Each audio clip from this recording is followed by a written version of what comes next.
Football দুনিয়ায় বড় নামি দামি কোচ আছেন, কেউ প্র্যাকটিসের রাজা, কেউ আবার ডাগআউটের জাদুকর, কিন্তু যখন টুর্নামেন্ট জেতার কথা আসে তখন সবার উপরে একজনেরই নাম আসে, দিদিয়ে দেশম। আসসালামু আলাইকুম। মরক্কো ম্যাচের শেষ বাঁশি বাজার দৃশ্য, এসে প্লেয়ারদের জড়িয়ে ধরলেন, এমবাপ্পেকে বুকে জড়িয়ে আলিঙ্গন করলেন। ডন দিশামের পরিকল্পনা সত্যি আপনাকে অবাক করবে। কিভাবে দলকে তিনি সেমিফাইনালে উঠালেন, কিভাবে দলকে তিনি সাজিয়েছেন, কিভাবে দলকে সামনে এগিয়ে নিচ্ছেন এবং সামনে থেকে নেতৃত্ব দিচ্ছেন এই ডন দিদিয়ে দিশাম। মরক্কোর মতো কঠিন প্রতিপক্ষ যেভাবে তিনি তার মরণ ফাঁদে আটকে 2-0 গোলে হারালেন, তাতে প্রমাণ হয়ে গেল বিশ্ব ফুটবলে আসল ডন তিনি। মরক্কো দলটা কিন্তু সহজ ছিল না। একের পর এক বড় দলকে বিদায় করে তারা যখন সেমিফাইনালের মঞ্চে, ঠিক তখনই তাদের সামনে দেয়াল হয়ে দাঁড়ালেও দেশমের ফ্রান্স। মরক্কো সারাক্ষণ আক্রমণ করার চেষ্টা করেছে, কিন্তু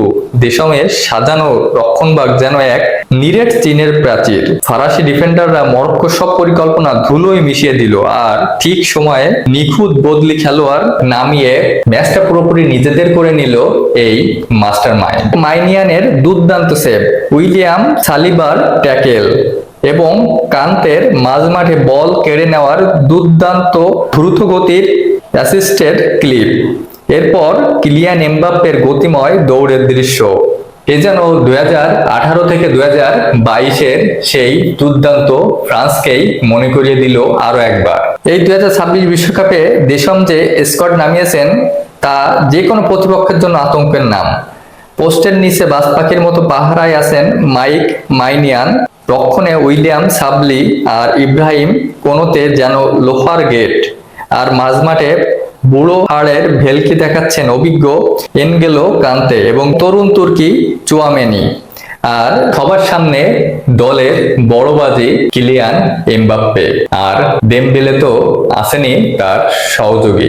কিন্তু শুধু খেলোয়াড় থাকলেই তো আর চলে না, চলাতে হয় সঠিক চাল। সেখানেই দেশম অনন্য। তিনি দল সাজান 4-2-3-1 বা 4-3-3 ছকে। তার মূল মন্ত্র হলো আগে ডিফেন্স শক্ত করো, তারপর সুযোগ বুঝে বাঘের মতো ঝাঁপিয়ে পড়ো।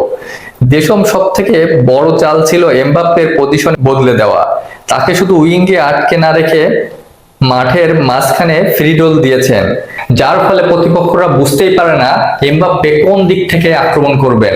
একেই বলে খাঁটি ডনের মাথা। সুন্দর ফুটবল অনেকেই খেলে, কিন্তু দেশম খেলেন জেতার জন্য। মরক্কোকে হারিয়ে ফ্রান্স আবারও প্রমাণ করলো কেন তারা বিশ্বসেরা। আর এই পুরো সাম্রাজ্যের পেছনে আসল গডফাদার বা ডন হলো দিদিয়ে দেশম। আপনার কি মনে হয় দিদিয়ে দেশামের এই ডন মার্কা কৌশলে কি ফ্রান্স এবারও ট্রফি ঘরে তুলবে? কমেন্টে কিন্তু আপনার মূল্যবান মতামত জানাতে একদমই ভুলবেন না। ধন্যবাদ।